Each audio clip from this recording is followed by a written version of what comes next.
চিত্রকর্মটা আমার ছোটোবেলা থেকেই শখ। আমি যখন ছোটোবেলা থেকে ছবি আঁকি তখন থেকেই আমার শখ।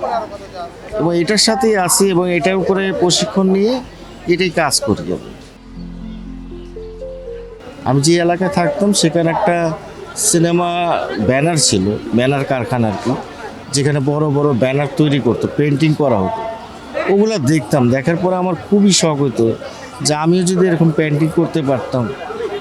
তখন থেকেই আমার এটা শেখার খুব ইচ্ছা ছিল এবং এটা আমি ভর্তি হই, সেখানে ভর্তি হওয়ার পরে আমি এই কাজগুলো আমি শিখি। তো ছবি আঁকার পরে দেখলাম যে অনেক ভালো লাগে, অনেক লোকের নাম্বার নিয়ে যায়, ছবি পাঠায় দেয়, ছবি আঁকায়, এইভাবেই শুরু করি। এই পাশাপাশি আমি গল্পের বইয়ের ছবি আঁকি, এই দুটো নিয়ে আছি।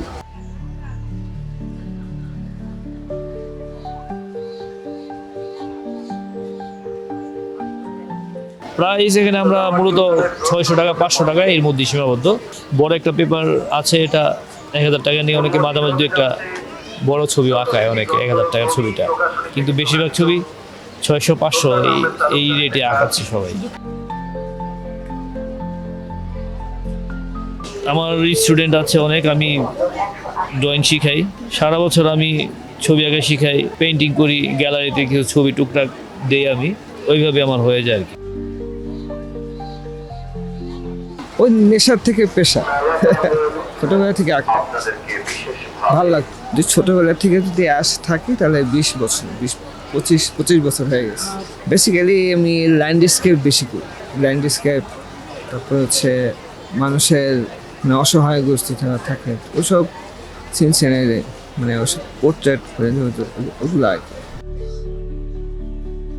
এটাতে আমার হাত খরচ, পড়াশোনার খরচ, কলেজের বেতন, পরীক্ষার ফি, থাকার বেতন, খাওয়াটা, তারপরে অবশিষ্ট যা থাকে এগুলো আমি বাড়িতে আমার ফ্যামিলির জন্য পাঠাই। কেউ না বুঝলেও আমরা আপনার প্রয়োজন বুঝি, আর তাই তো অত্যাধুনিক ফিচার সম্বলিত বিভিন্ন সাইজ আর কালারের 250-টিরও বেশি ডিজাইন অপশন নিয়ে ওয়ালটন স্মার্ট ফ্রিজ বোঝে আপনার প্রয়োজন।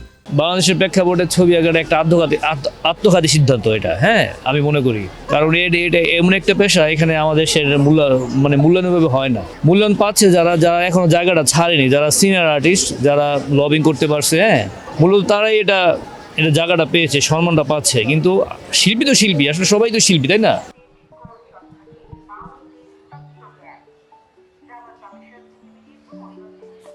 আমাদের দেশে ওইভাবে এটার ভ্যালু নাই। এটা বাইরের দেশে আপনার আর্টের অনেক ডিমান্ড, তো এটা তারা যদি চায় এটা করতে পারে।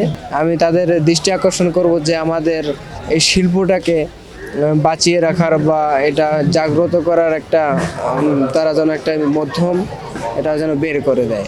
যেমন আমাদের এই শিল্প দিয়ে যেন কোনো কাজ বা কোনো সরকারি চাকরি এরকম কোনো সোর্সের যেন একটা ব্যবস্থা করে দেয়।